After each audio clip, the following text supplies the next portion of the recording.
was going to win. So there were a lot of years where I didn't do things, not because I didn't want to, I didn't do things because of the impending consequences. The problem with that is, as fallen human beings, we attempt then, if you don't believe me, just watch the news, look at politics, whatever. We attempt to do what we want to do, and we try to find a way to get around the consequences. People do the same thing with the medical field. Instead of change behavior, they want something that can fix the consequences of their choices. Right? King of the Spirit. So that we want to please God. We don't always do that. That's the struggle that Paul had. We have. We don't always do the things we know we should. But increasingly, the desire is. So as I grew over the years, it wasn't so much I didn't do certain things because Dad would find out and the consequences were unbearable. Hopefully to grow to the point where you don't do certain things because you want to please God.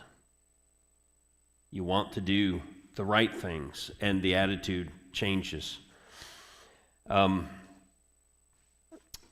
There's one last suggestion of categories of counterfeits of sanctification. And that is the aspect of common grace. Say, that doesn't make sense. Yes, it does.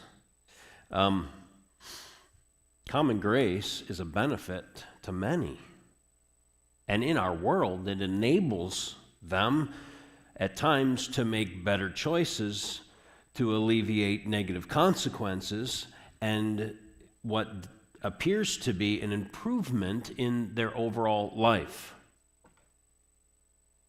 If that were not the case, there would be no programs for anybody in our secular world. But there are programs. That's one of the things as chaplain, we carefully battle, at least at some levels, within the department there's wellness programs, and there's all of that sort of thing that comes from a very secular background because it's fueled from governor and on down. The only reason that there may be any benefit at all to any of that is because of common grace in our world.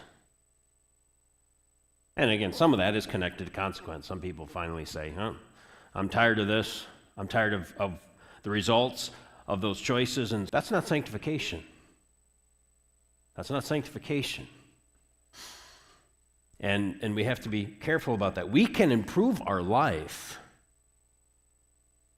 then, to some extent, apart from the indwelling work of the Spirit of God to conform us to the image of Christ.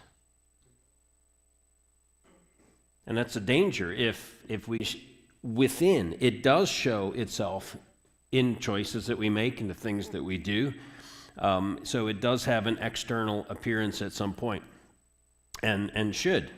But it begins in the heart, and it is a consistent change. It is a more permanent change.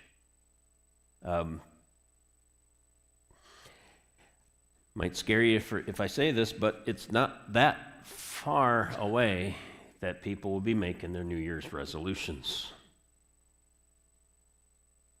And very shortly after that, they'll be breaking their New Year's resolutions. Happens every year. Happens every year. And some people may be better at keeping those resolutions than others, but that is different from the continual surrender to the working of the Spirit of God with the Word of God to change us to the image of Christ.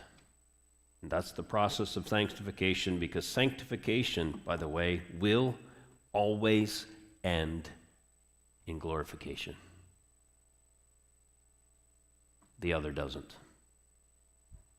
And we want glorification. With that, those that are going to their classes this morning may be dismissed.